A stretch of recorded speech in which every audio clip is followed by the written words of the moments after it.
ஸ்ரீமதே ராமானுஜாய நமகா. இன்று சித்திரை ரேவதி, நம்பெருமாள் திருநக்ஷத்திரம்.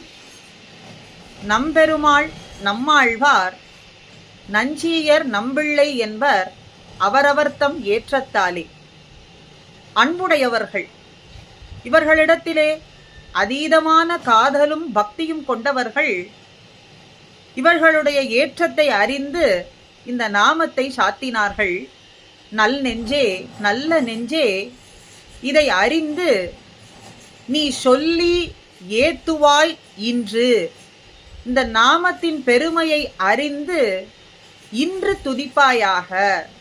இத்தனை காலம் இந்த நாமத்தை சொல்லாமல் இருந்ததான இழவு தீரும்படியாகவும் ருச்சி பிறந்த இன்று இதை சொல்லி நீ துதிப்பாயாக என்று மணவாள மாமுனிகள் நம்பெருமாள் தொடங்கி ஆழ்வார் ஆச்சாரியர்களை கொண்டாடுகிறார்.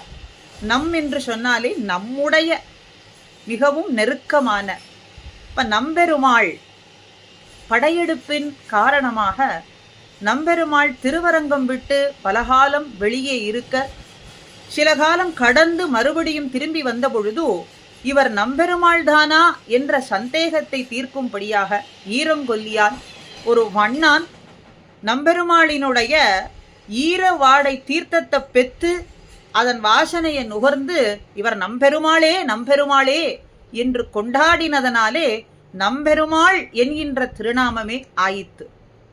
மேலும் ராஜகண்ட அரையர் பெருமாள் படையெடுப்பின் காரணமாக வடக்கே செல்ல, அங்கே சென்று பெருமாளை மீட்டு கொண்டு வரும்படியாக அங்கே வடக்கு நோக்கி பிரயாணிக்க, இங்கே இருக்கக்கூடிய விக்கிரகங்களிலே எது உம்முடைய நம்பெருமாளோ நீர் எடுத்துக்கொண்டு செல்லலாம் என்று அங்கே ராஜாவும் சொல்ல, அங்கிருக்கக்கூடிய விக்கிரகங்களிலே நம்பெருமாள் இல்லாமல் போக, அங்க ராணியார் இருக்கக்கூடிய அந்தப்புறத்திலிருந்து கொண்டு வந்து கொடுத்த விக்கிரகம் இதுதான் நம்பெருமாளான்னு கேட்க, அரங்கமாளி என்னாளி ரங்கநாதா மமநாதா என்று கொண்டாடி இவரே நம்பெருமாள் நம்பெருமாள் என்று உகந்து மறுபடியும் திருவரங்கத்துக்கு அழைத்து கொண்டு வந்தார் என்றும் சொல்லப்படுகின்றது. அதனால் நம்பெருமாள் என்ற திருநாமம் பிரசித்தமானது.